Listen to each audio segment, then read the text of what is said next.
J'espère que vous allez bien. Aujourd'hui, je voudrais vous faire découvrir un site fantastique créé par l'Université du Colorado. Pour y accéder, vous devez ouvrir votre explorateur Internet.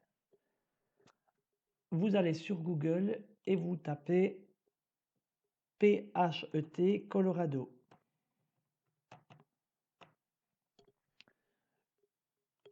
Vous ouvrez le site PHET Colorado et vous allez voir au-dessus l'onglet Simulation. Celle qui nous intéresse aujourd'hui est une simulation en physique. Et plus précisément en électricité. Alors, vous pouvez fouiller dans les 44 résultats si vous voulez la trouver par vous-même. Si vous voulez aller un peu plus vite, vous décochez physique et vous cochez uniquement électricité. Ce qui vous permet d'obtenir ici un kit de construction de circuit. Vous ouvrez la page et vous cliquez sur la flèche afin d'accéder à la simulation.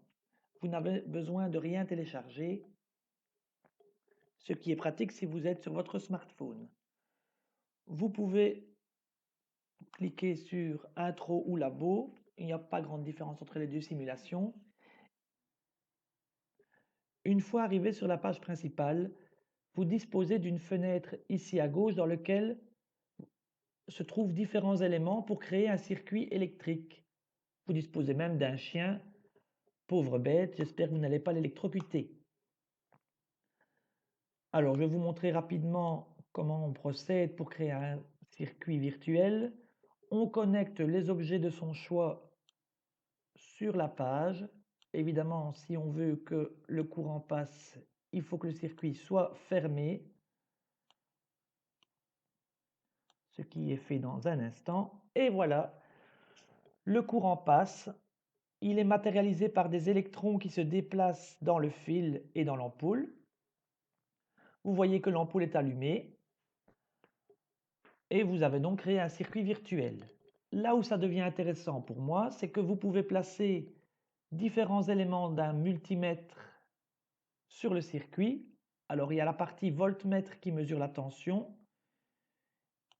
Il faut placer une électrode de chaque côté de la pile et vous voyez que la tension du circuit est de 9 volts.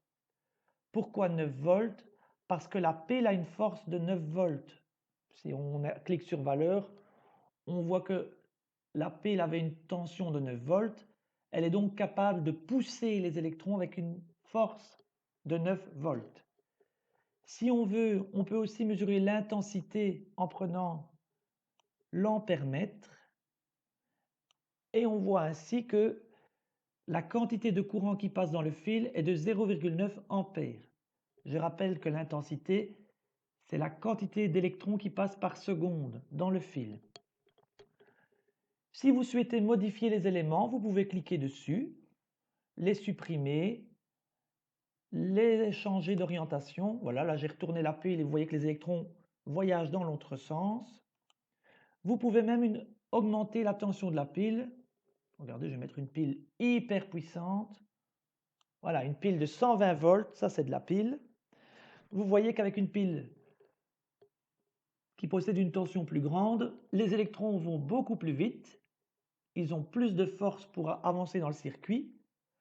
Et il est donc logique qu'il y ait plus d'électrons qui passent par seconde dans le fil.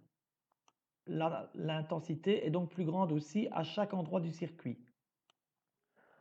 Voilà, si vous n'avez plus besoin de l'ampèremètre ni du voltmètre, vous les rangez. C'est maintenant à vous de jouer. J'attends de voir vos réalisations. Faites-moi une capture d'écran pour me montrer ça en classe, ça me fera plaisir. Au revoir.